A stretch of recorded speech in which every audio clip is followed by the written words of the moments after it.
김한민 감독 염두에 두셨어요? 아닙니다. 네, 고전 데이터베이스 거기에다가 검색어로 의열이라는 말을 그때 이제 처음으로 진주성 전투와 만나게 된 겁니다. 대단히 영화적이다. 새로운 인물을 우리 대중들에게 국민들에게 좀 알릴 필요가 있다. 이거 굉장히 중요한 역사적인 전환점의 모멘텀이다. 이런 얘기를 어제부터 하기 시작했어요. 네.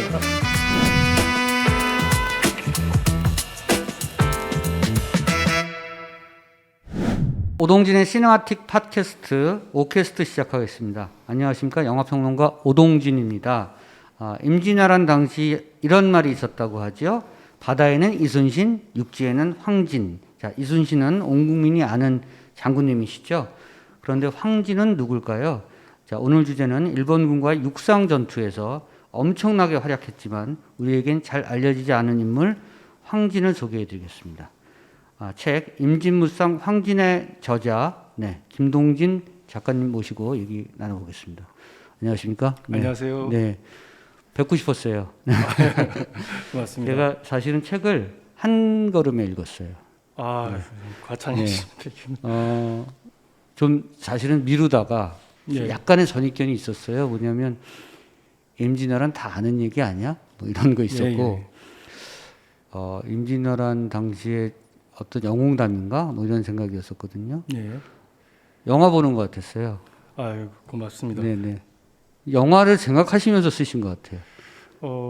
제가 요 전 직장이 어린이 방송국이었습니다. 그래서 영상을 좀 다루던 분야에 있었기 때문에 아무래도 그 영향이 있어서 글을 쓰더라도 아마 영상을 많이 염두에 둔 그런 작품이 되지 않았나 생각합니다.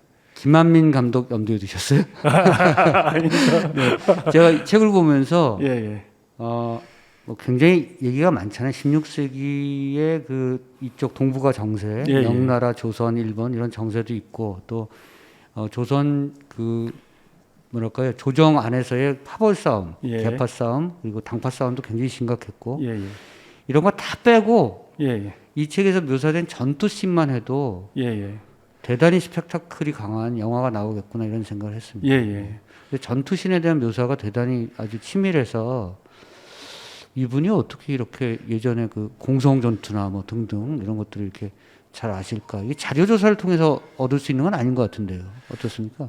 일단 자료 조사를 했고요. 요점을 한번 말씀을 드리고 싶습니다. 조선이 참 여러 가지 문제 있던 나라였지만 그 나라의 가장 큰 장점 중에 하나는 기록을 아주 철저하게 잘 남겼다는 것이고 지금 저의 입장에서는 그 조선왕조실록이라든지 이 책에서 인용되고 있는 다양한 기록들이 존재한다는 것, 황진에 대해서 그런 것들이 우리가 한문으로 쓰여져 있기 때문에 접근을 못해서 잘 활성화가 안 됐던 것인데 이제 그런 것들이 이제 고전 그 번역원이라든지 뭐 이런 데서 번역을 지금 다 해서 한역화 해가지고 데이터베이스화 해놨습니다. 그래서 역사에 관심 있는 사람이면 그 자료들에 접근을 할 수 있게 됐습니다. 저도 그거에 혜택을 받은 거죠. 저도 한문을 잘 모릅니다. 하지만 그런 자료들을 찾는데 큰 어려움이 없었습니다. 그 자료들이 상세하게 마치 뭐 영상을 보는 듯이는 아니더라도 굉장히 상세하게 전투 상황에 대해서 기록해 놓고 있습니다. 그것에 대해서 제가 또 나름대로 공부한 어떤 전쟁사 그 지식을 기반으로 해가지고 좀 사람들이 보면서 머릿속에 영상처럼 떠오르게 글을 한번 써봤습니다. 성공하셨어요. 제가 영상으로 떠오르면서 봤어요. 고맙습니다. 제가 사학과 전공인데요. 역사 전공이거든요. 전문가시죠. 근데 제가 왜 역사를 계속 공부하지 않았냐면 지금 아까 말씀하신 조선왕조실록 저희 교수님께서 재직하신 지 몇십 년이 되셨는데 어느 날 수업에 들어오셔서 드디어 조선왕조실록을 다 띄었다. 20몇 년 만에. 그래서 그 소리 듣고 저 조선 역사를 공부하려면 20몇 년이 걸리는구나. 이런 생각 때문에 제가 지레 겁을 먹고 못했습니다. 근데 우스갯소리를 드리는 말씀입니다.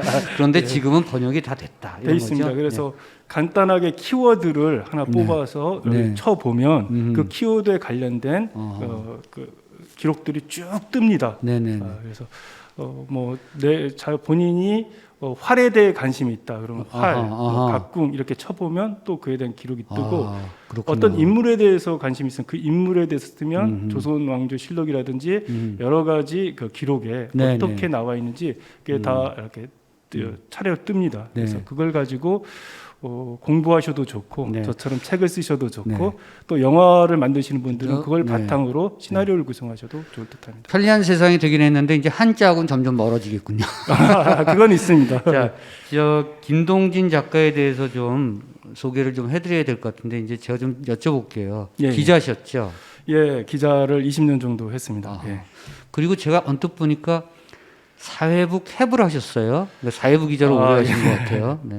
사회부 기자와 작가는 좀 어울리나요? 어울리지 않나요? 어떻습니까? 뭐 흔히들 많이 안 어울린다고 생각을 하죠. 그래서 또 기자들이 저 한창 하고 기자 현업에 있을 때 이제 책을 쓰는 기자들보다는 책을 안 쓰는 기자들이 더 많았고 그렇죠. 그런 상황이었죠. 그래서 기자가 작가가 된다는 매우 예외적인 상황이었는데 그래도 몇몇 분들이 일찍 이제 또 이렇게 작가로 전향을 하셔서 성공하신 분들도 많고 김훈 작가 김훈 도 그렇고 장강명 소설가도 그렇고 여러분들이 하셨고 최근에는 분위기가 많이 바뀌어서 저희 이제 기자 후배들도 자기가 기자 생활하면서 책 몇 권은 써야겠다는 생각을 갖고 있는 친구들이 많고요.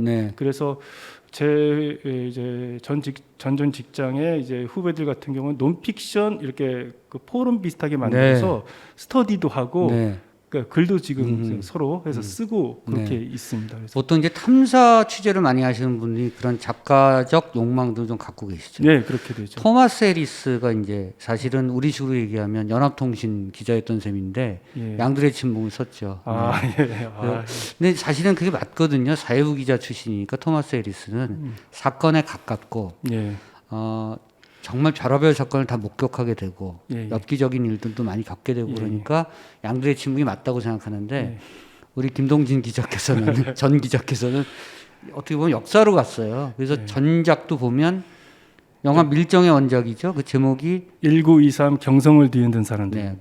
경성을 뒤흔든 사람들. 1923. 그 작품 아주 좋았고요. 아이고 고맙습니다. 영화도 굉장히 성공을 했고. 송강호 씨가 아주 열연을 했었던 그런 작품이었죠. 좋은 감독, 좋은 배우들이 출연해서 아주 훌륭한 작품을 만들었다고 저는 개인적으로 감사하게 생각하고 있습니다. 그렇게 그런 원작을 쓰면은 관객 수별로 인세를 받나요? 그런 건 아닙니다. 그런 건 아닙니다. 어쨌든 개인적인 뭐랄까요, 그 성취감은 대단하시겠어요. 성취감은 대단했고 기자 생활할 때는 사실 대선배이시지 않습니까? 약간 선배죠. 그 짧은 호흡에 그날 마감에 바쁜 기사를 많이 썼습니다. 그리고 내가 어디로 가고 있는지 어느 방향으로 내 이 기사가 가고 있는지 이런 것에 대한 어떤 성찰이라든지 그런 것 없이 밀려드는 마감 독촉 기록을 짧게 썼었지만 그렇게 기자 생활을 하면서 좀 갈증이 생기더라고요. 좀 긴 호흡, 통찰력을 갖고 깊이 들여다보고 쓰는 그런 글도 필요하고 내가 그걸 한번 써보겠다는 생각을 갖고 있다가 기자 생활 좀 어느 정도 이제 10년 차 지나고 좀 이제 좀 주변을 찬찬히 들여다볼 수 있을 때쯤 제가 이제 논픽션을 쓰겠다고 결심해서 첫 작품이 아까 말씀하신 1923 경성을 뒤흔든 사람들. 그리고 이번에 이제 임진무쌍 황진을 이제 두 번째 책을 내셨어요. 임진무쌍 황진. 자, 제가 궁금한 건 이제 몇 가지가 있는데요. 황진이란 인물을 원래 알고 계셨는지 아니면 모르셨다면 어떤 계기를 통해서 알게 되셨는지. 요걸 일단 알고 싶어요. 황진이라는 인물은 저는 잘 모르고 있었습니다.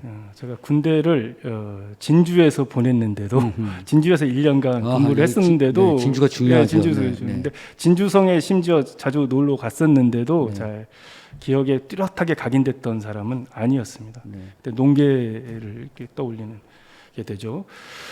근데 제가 이제 1923을 쓸 때 자료 조사를 많이 방대하게 했는데 이게 이제 영화가 나오고 2판을 이제 쓰고 2판을 이제 개정하면서 좀 더 추가할 것이 있을까 없을까 이렇게 찾아보면서 책의 개정판을 말씀하신 거죠? 아까 말씀하신 대로 그 고전 데이터베이스 네네. 거기에다가 검색어로 의열이라는 말을 아하. 써봤습니다. 의열단 이야기니까. 네네. 근데 이 의열이라는 것이 조선시대에도 의열이라는 표현을 많이 사용했더라고요. 네. 그 중에 이제 연원을 따져 올라가 아하. 보니까 이제 진주성 전투에서 의열, 여기서 돌아가신 분들에 네. 대해서 의열이라는 표현으로 네네. 기리고 있더라고요. 그래서 그때 이제 처음으로 이 전투 진주성 전투와 네. 만나게 된 겁니다. 의적, 의열 같은 맥락이니까. 네, 의열단, 의열. 네. 그렇습니다. 네, 그 황진이란 인물이 이렇게 자료를 조사하시면서 네. 제가 보니까 굉장히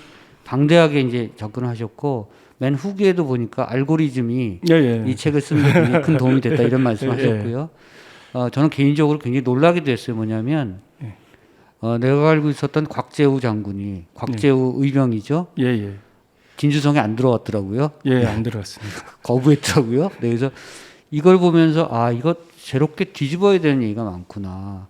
그러니까는 접근하면서 그런 차이를 느꼈을 때 어땠을까? 그래서 이 사람은 캐릭터를 묘사할 때 좀 뭐랄까 심리적 거리감도 생길 것이고 막 이랬을 것 같거든요. 네, 많이 생겼습니다. 네. 처음에 이제 진주성 전투 사료를 보면서 이제 이 황진이라는 인물에 빠져 들어가면서 저 느꼈던 건 내가 지금까지 알고 있던 것과 상당히 많이 다르다는 거, 역사의 현장이 많이 달랐고, 근데 더구나 이런 것들에 대한 기록들이 이렇게 남아 있는데 왜 이렇게 조명이 안 됐을까? 진주에서 해마다 농계 축제는 열리지만 뭐 황진을 기린다든지 그런 축제 들어보지 못하셨죠. 비가 있나요? 있는 걸로 알고 있어요. 조금 세 분을 모시는 김천일이라든지 황진을 이렇게 모시는 그런 게 있긴 있는데 그다지 조명을 받지 못했기 때문에 진주하면 농계 절개의 고장 정도로 알려져 있지 황진의 이런 신화 그 당시 그 처절했던 싸움 주인공들 이런 부분들은 부각이 되지 못했었는데 제가 읽다 보니 굉장히 놀라운 싸움이 있었고 더구나 그 싸움을 최전선에서 진두지휘했던 인물이 우리 임진왜란 이야기하면 항상 논란이 됐던 부분들이 있죠. 통신사를 보내서 적을 저희가 정탐을 해서 얘네들이 쳐들어온다는 인식을 거의 통신사들이 갖고 왔는데 결국에 조종해서 동서 양당 체제 하에서 그 당파 싸움 하에서 왜곡돼 버리죠. 왜곡돼 버리면서 우리는 한 번의 기회를 놓치게 되는 거고. 근데 그거를 알고 미리 준비했던 사람이 황진 장군이잖아요. 그 통신사 사절단의 호위무관으로 사실 군사적인 정탐은 이 황진이 했던 걸로 생각됩니다. 그러니까 군사에 밝은 사람을 데려간 거니까. 그래서 실제 받고 적이 쳐들어온다고 느꼈고. 그래서 그걸 준비했고. 준비했고. 이런 것이 다 팩트잖아요. 다 그러니까 팩트입니다. 작가의 상상이 아니고 아닙니다. 진짜로 황진 장군이 갔고 통신사로 갔고 호위무관으로 갔고 거기서 뭔가 체득을 했고 그리고 실제로 이런 거는 약간 윤색된 것 같아요. 일본 검을 가져와서 일본 검수를 연마했다. 이거 사실입니까? 그 역사의 정확한 기록은 그 칼 2자루 일본도 2자루를 사왔다는 기록은 그대로 몇 개의 기록이 있습니다. 그것은 그리고 그때 사올 때 이 검으로 장차 변란이 왔을 때 내가 외적을 베겠다고 하는 기록도 나와 있습니다.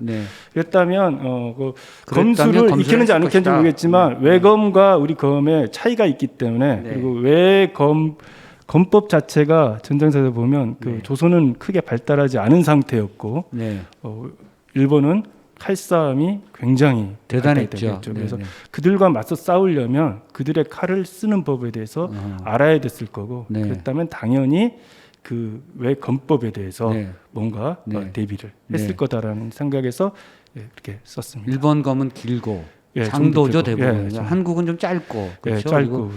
제가 알기는 일본이 발검술이 대단히 뛰어난 그렇습니다. 칼을 뽑아서 표적을 베는 그런 기술이 굉장히 발달한 그런 곳이고요. 아마 그런 것들을 황진 장군이 연마를 했을 것이다 이렇게 본 거죠.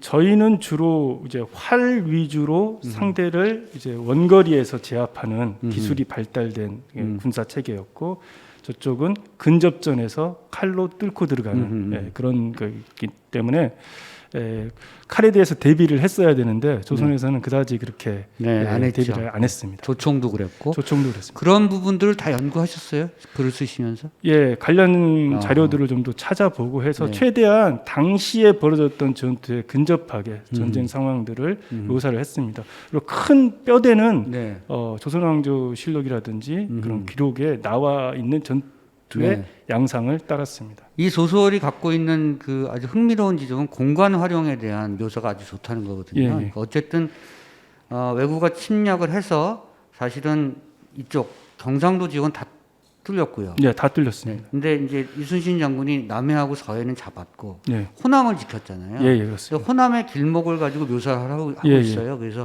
이치대첩 같은 경우도 금산에서 전주로 넘어오는 길목인가요? 이런 곳이고 진주성도 사실은 그 호남 지역을 지키는 아주 굉장히 중요한 요소이기 때문에 호남 공간을 놓고 사실은 전투를 묘사하는 어떤 그런 구성을 짰거든요.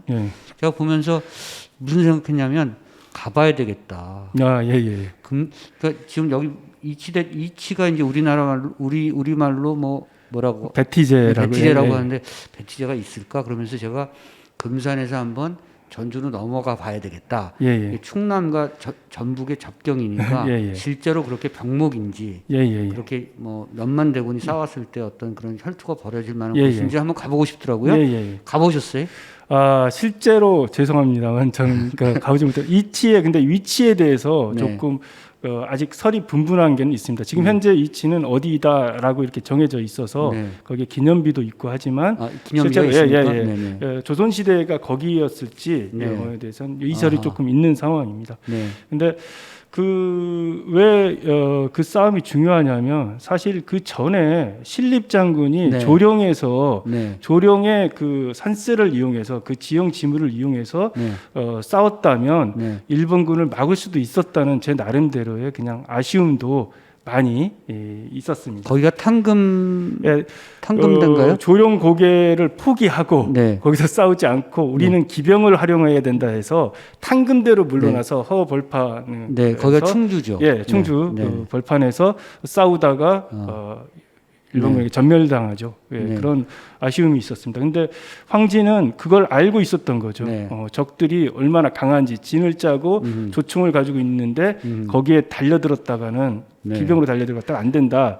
그렇기 때문에 오히려 지형지물 우리가 제일 잘 아는 지형지물을 이용해야 된다라고 생각을 했고 그래서 어떻게 보면 복싱으로 아웃복싱 전술을 하는 거죠. 치고 빠지는. 근데 이건 이순신 장군도 마찬가지입니다. 이순신 장군도 먼저 치는 것이 아니라 길목을 지키고 있다. 우리가 가장 잘 아는 해로 수로를 지키고 있다가 거기서 적을 치는 거니까. 제가 이순신 장군의 무슨 대첩 글로만 보다가 해남 이런 남해를 가보잖아요.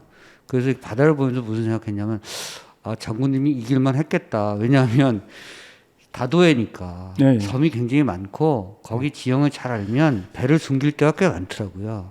숨겼다가 출몰하고 다시 도망가고 이런 것들에 대한 전법을 굉장히 잘 구사하신 거죠. 그래서 지형 지물이 중요하고 공간이 중요하다 이런 생각을 했고요. 사실은 이 책을 보면서 제가 느낀 건 뭐냐면 사람들이 가고 싶어 하겠구나. 가고 싶어 할 겁니다. 제가 그런 것처럼 가봐야 되겠는데 진주성을 다시 한번 가봐야 되겠는데 이런 생각도 들고 이게 지금 그 당시 몇백 년 전에 벌어졌던 일들을 다시 한번 머릿속에서 그릴 수 있는 것은 공간을 보는 것이 굉장히 중요하니까 그런 점에서 굉장히 유의미하다고 생각했어요. 그렇게 말씀해 주셔서 정말 감사합니다. 그리고 이 책에 대해서 전주시라든지 뭐 금산 쪽이라든지 그런 지자체에서도 좀 관심을 가지고 그것을 잘 복구하면 개발을 하면 아마 훌륭한 관광 코스, 역사 교육 코스가 되지 않을까 제 나름대로는 생각을 하고 있습니다. 김동진 작가가 약간 뭐랄까 이렇게 좀 너그러운 면이 있었어요. 뭐냐면 그 당시에 당파 싸움의 주역들에 대해서 너무 신랄하게 뭐랄까 비판하지는 않더라고요. 이 황진의 업적에 좀 집중을 했었던 측면들이 있기 때문에 그렇습니다만 사실은 그 전에 동인 서인 싸우고 난리치고 정말 나라가 아니었던 그렇습니다. 이런 국면에 대해서는 좀 약간 스킵하고 넘어가신 측면이 있고 특히 선조가 도망갔잖아요. 의주로 도망가고 오죽하면 판문점이라고 하는 게 생겼겠습니까? 아시잖아요. 예. 그래도 임금이 도망가는데 감에도 불구하고 임금이라고 백성들이 착한 백성들이 비 오는 날 자기네 대문 다 뜯어서 열반지 뜯어서 빚었지 말라고 깔아줬다는 거 아닙니까? 그게 판문인데 거기가 임진강 주변이어서 맞습니다. 판문점이 됐다는 거 아닙니까? 그렇게 못난 왕인데 그렇게 뭐랄까 비판하지는 않더라고요. 그거는 의도적이셨나요? 그 황진에 좀 주목을 하고 싶었고 지나치게 당파 싸움이나 선조의 무능을 부각시킬 경우에는 제 의도와는 달리 일반적으로 조선사에 대해서 상당히 좀 패배 의식이 많이 존재하지 않습니까? 어차피 조선은 뭐 망한 나라 아니야. 그게 일본 식민사관이죠. 헬조선 뭐 이런 말까지 유행할 정도니까.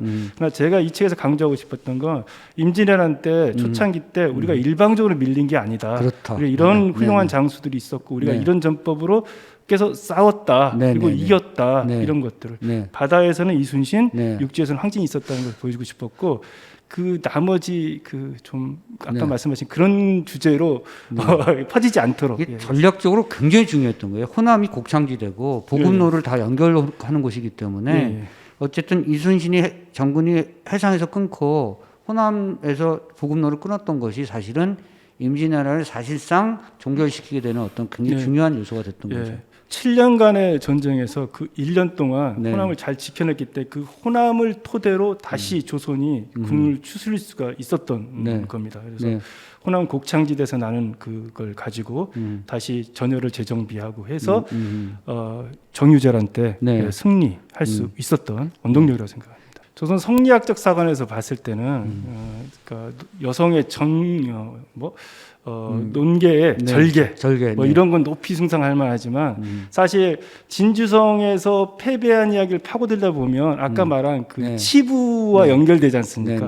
그때 서로 갈라서고 사실 당파와 지역색 때문에 서로 간에 융합하지 못하고 했던 그런 부분들이 드러나기 때문에 자신의 아군이 죽어가는데 아무도 도와주지 않는 거죠. 그렇죠. 그런 부분들이 사실 부각시켜봐야 아까 말한 그런 부분들로 갈 수 있기 때문에 차라리 그냥 여성의 절개를 강조하는 쪽으로 많이 간 게 아닌가. 그러니까 역사도 어떠한 관점에서 지난 시대를 바라보고 평가하느냐에 따라서 인물을 새로 발굴할 수 있느냐 그렇지 않느냐가 그렇습니다. 구분지어진다는 것을 보여주는 대목인 것 같고요. 황진이 요즘 서서히 많은 사람들은 아닙니다만 서서히 좀 뭐랄까 이렇게 아는 사람들은 알게 되는 조금씩 확산되고 있는 듯한 느낌은 좀 받았어요. 그렇습니다. 이 책의 제가 영향... 이걸 조사를 하다 보니까 과거에 이제 조선 왕조 500년인가 하는 그 드라마가 있었습니다. MBC에서 오랫동안 했던 그 중에서도 진주성 2차 전투 부분을 다룬 그 대목이 있습니다. 그때 그게 방영됐을 때 다른 편보다 훨씬 반향이 좋았다고 그러더라고요. 사람들이 너무 그 처절한 싸움이었기 때문에 몰랐다라고 하는 사람도 많았고 했는데 10만 명하고 6천 명하고 싸웠으니까. 근데 그 이후에 반짝 그 관심이 있다가 이제 사그라들었었고 이 부분에 대해서는 역사 마니아들이라든지 이제 군사학 전쟁사를 연구하시는 분들 이런 분들 사이에서는 황진이 꽤 이제 알려지기 시작했었습니다. 그게 한 얼마 되지 않습니다. 그것도 그렇지만 많이 알려지기 시작했던 것이고 그러나 이제 이 책을 통해서 굉장히 많은 분들이 아시게 될 것 같아요. 이 사람의 생애 어떤 통사적으로 이렇게 접근해서 쓴 거는 제 책이 거의 처음이 아닐까 생각합니다. 굉장히 중요한 말씀을 아까 하셨는데 뭐냐면 이 책을 통해서 사실은 한 조선이 그렇게 뭐랄까 물론 말도 많고 탈도 많은 그런 국가적 어떤 위기를 많이 겪었지만 조선이 내부적으로는 그 단단했었다. 그러니까 늘 식민사관들이 조선은 없어질 나라였고 망할 나라였다 뭐 이렇게 얘기했었는데 그렇지 않았다는 것을 이러한 인물이 있었기 때문에 가능했다는 것을 보여주는 대목인 것 같아요. 맞습니다. 조선은 굉장히 아까 말씀하신 대로 왕도 도망가고 여러 가지 허술한 면도 있지만 그러나 이순신이나 황진 같은 또 인물도 배출을 할 수 있었다. 그들이 있었기 때문에 이겨냈던 것이고 때로는 역사는 한 명이 또 주도하니까요. 주도를 하는 겁니다. 민중이 또 주도하기도 하지만 그렇게 또 이른바 벵가드가 있고 뭐랄까 뭐 이렇게 지도자가 있고 이런 거죠. 리더가 있고. 우리가 일본 만났을 때 이순신 장군 떠오르면 힘이 나잖아요. 네네. 그래서 아마 이번에 선수촌 도쿄 선수촌에다가 저희의 그런 문구를 썼다고 생각합니다. 네. 이제 앞으로 또 황진을 떠올려도 든든함을 느끼셔도 좋을 것 같습니다. 제가 이 책을 읽었을 때 공교롭게도 문재인 대통령이 방위를 취소했어요. 예. 그래서 저는 굉장히 이건 무슨 뭐랄까 이게 무슨 오버랩이지 이런 생각을 했었고 요즘 이제 도쿄올림픽 때문에 일본에 대한 생각들을 많이 하게 되고 일본이 사실은 극우주의자들이 많이 준동을 하고 있고 반한 감정은 의도적으로 막 촉발하고 있고 과거의 조선시대의 어떤 모습과 그렇게 불일치하지 않는다. 네. 어떤 측면에서는 맥락을 좀 같이 한다 이런 생각이 있어서 예. 이걸 이 황진의 존재를 많이 이렇게 사람들에게 알리는 것은 굉장히 중요한 시기가 아닌가 하는 생각도 하거든요. 예, 또 이렇게 그것 때문에 불러주셔가지고 제가 이렇게 독자 여러분들하고 이야기할 수 있는 시간이 마련해 주셔서 굉장히 감사합니다. 네. 그런 측면에서는 뭐랄까 이렇게 느낌이 좀 소외가 좀 다르시겠어요? 요즘 일본과의 관계나 이런 등등을 생각하시면. 네, 소외가 좀 다를 수밖에 없습니다. 제가 이제 또 동일본 대지진이 났던 그 시기에 일본에서 특파원으로 제가 그렇구나. 일을 했었고 또 전작도 1923 경성을 뒤흔든 사람이 의열단 이야기고 또 이번에도 뭐 의도했던 건 아니지만 일본과의 관계, 일본과의 관계 문제였기 때문에 최근에 한일 간 관계를 보면 참 착착한 마음이 많이 듭니다. 이럴 때일수록 좀 똑바로 중심을 잡고 그렇죠. 우리나라가 나가야 될 때라고 생각을 합니다. 과거의 영웅을 우리가 찾아내는 얘기가 국뽕이 아니에요. 국뽕이 아닙니다. 여러분들이 이걸 생각하셔야 되는데 일본이 영웅이라고 미화하는 인물들, 사카모토 료마 이런 사람들은 기록이 몇 줄 안 돼요. 그거를 그것을 윤색하고 상상력을 대표하고 굉장히 큰 대작으로 만들어내서 지금은 그 소설 속의 인물들로 생각을 하고 있는 거죠. 근데 우리는 실제로 기록 속에 남아 있는 인물들이고. 그래서 제가 이 사료들을 뒤에 다 첨부를 한 겁니다. 여러분들이 보시라고 이것이 그냥 우리 국뽕에 빠져가지고 이렇게 막 지어낸 이야기가 아니라 그 당시 500년 전 당시 기록에 이렇게 기록돼 있는 기록들이 있다. 그 첨부하신 기록 때문에 제가 불만이 있었어요. 책을 읽으면 글씨가 너무 작아. 안 보여. 여러분들이 많이 사주시면 이팔에서는 글씨 좀 키우시고 별책부록으로 만드셔도 괜찮을 것 같다는 생각이 들었습니다. 저는 사실은 임진왜란 하면 여러 영화들이 있습니다만 이준익 감독이 구름에 달 가듯이라는 영화를 만든 적이 있어요. 그게 누구죠? 우리 배우, 갑자기 기억이 안 나는데, 맹인 검객이고요. 차승원 씨가 나왔었는데, 차승원 씨가 쉽게 말하면 대동계를 주도하는 그런 거였거든요. 그래서 마지막 장면 같은 경우가, 왜군은 쳐들어오는데, 궁에선 싸우는 거죠. 이런 얘기여서 굉장히 착잡하게 영화를 봤던, 그런 건데, 앞에 대동계 정열입 사건에 대한 거고, 동인서인에 대한 당쟁과 분쟁이 거기서 시작됐다는 것을 앞에 좀 깔아주시기는 해요. 그래서 저는 사실은 황진에 주목해서 이 책을 보되 꼬리에 꼬리를 무는 식으로 그때 선조 당시에 조선사를 한 번쯤 읽으시는 분들이 건너서 보시는 것도 꽤 큰 도움이 되실 것이다 이런 생각을 했습니다. 좋은 생각인 것 같습니다. 저 찾아봤었어요. 이게 어떻게 됐었지 막 이러면서. 그리고 제가 책을 보면서 그러기가 좀 쉽지 않은데 제가 인터넷에서 지도를 해서 충남 지도, 전북 지도 이렇게 연결해서 보면서 이게 이 길목이었겠구나 뭐 이런 생각도 많이 했어요. 조선시대 이제 그 지형과 좀 달라진 부분이 있어가지고 그렇지만 하여튼 지도를 놓고 이렇게 보시면 더 재밌게 보실 수 있을 거예요. 금산이 그때 당시엔 전라북도였다죠? 그러니까 지금은 충남이지만 그런 것들도 제가 연상하면서 봤어요. 우리 오선배께서 영화에 대한 전문가셔서 제가 에피소드로 하나 이야기를 드린 게 있는데 사실 1923 책이 영화 되려고 할 때 그 영화 감독 몇 분들이 이렇게 문의도 오시고 뭐 이렇게 했었는데 네. 잘 진행이 처음에는 안 됐어요. 네, 네. 그래서 그분들이 어떤 말씀을 하셨냐면 책을 보고 재밌어가지고 영화 하려고 했는데 이게 이제 영화 제작사들이라든지 돈을 대는 쪽에서는 달가워하지 않았다. 왜냐하면 한국 영화계에서 독립군 이야기하고 이순신 이야기는 하면 망한다는 소리더라고요. 그래서 이게 참 그렇다. 네. 그랬는데 제가 일본에 특파원 갔다가 돌아오니까 상황이 달라져가지고 네, 네. 명량이 네, 나와가지고 이틀 치더라고요. 그러면서 저 이 1923도 네. 영화화 될 수 있었습니다. 그래서 네. 최근의 분위기는 과거에 우리가 이제 패배주의에 젖어가지고 봤던 역사 속에서도 불굴의 영웅이 있고 그 투혼을 우리가 이어받아야 된다. 뭐 이런 어떤 느낌, 이런 대중적 정서가 존재하는 것 같습니다. 그래서 황진도 조금 좋게 봐주시고 진주성 2차 전투도 졌다, 패배다 이렇게 보지 아니에요. 마시고 네. 그것이 있었기 때문에 우리가 임난을 네. 이겨낼 수 있었다는 네. 어떤 그런 긍정적인 관점을 좀 보셨으면 좋겠습니다. 제가 책을 볼 때는 이치 전투를 영화로 만들어야 되겠다 생각했어요. 예, 이치 전투 아주 거기서 네. 대단했거든요. 대단합니다. 그게 뭐 이치 전투가 챕터상으로 하나 제 챕터가 나올 예. 거예요. 그래서 그것만 핀뽑기로 영화를 만들어도 되겠다고 생각했는데 예. 진주성 쪽을 보니까 예. 역시 영화는 비장미가 예.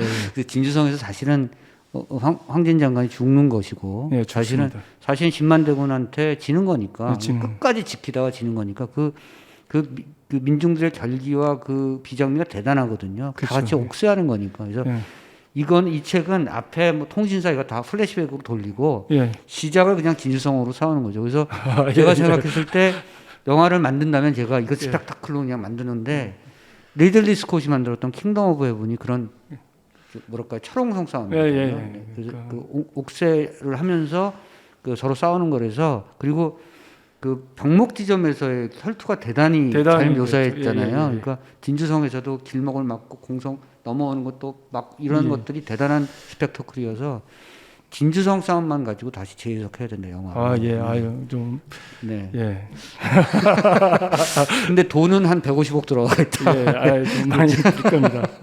아마 영화 쪽 제작자가 있을 거예요. 예, 많은 분들이 이 책을 통해서 영감을 얻으시고 또 임진왜란이라든지 그런 주제에 대해서 좀 새롭게 접근하셨으면 좋겠다는 생각이 듭니다. 책이 갖고 있는 굉장히 중차대한 역할인 것 같아요. 그래서 영화는 좀 대중적인 매체니까. 네, 예, 맞습니다. 대중적인 매체로 옮겨가기 위한 기본적인 텍스트를 주는 거죠. 예, 그걸 주신 셈이고 예, 저는 제 주변에 예. 그 대단히 영화적이다. 그리고 예. 우리가 조선시대 역사를 좀 다시 한번 재해석할 필요가 있고 예. 그리고 그 중에서 새로운 인물을 우리 대중들에게 국민들에게 좀 알릴 필요가 있다. 이건 굉장히 중요한 역사적인 전환점의 어떤 모멘텀이다. 이런 얘기를 어제부터 하기 시작했어요. 고맙습니다. 네. 왜냐하면 한 걸음에 받고 예. 사실은 표지를 봤을 때 예, 예. 그다지 제가 표지가 너무 뭐랄까 고전적이다 이런 그랬는데 굉장히 한 걸음에 보면서 이건 내가 좀 다시 한번 생각해야 될 부분이구나. 예, 예. 임진왜란에 대해서 임난에 대해서 우리가 다시 들어갈 부분이 분명히 있구나라는 생각을 했습니다. 예. 네. 이 황진이라는 책을 쓰기 전과 쓴 후가 좀 달라지셨네.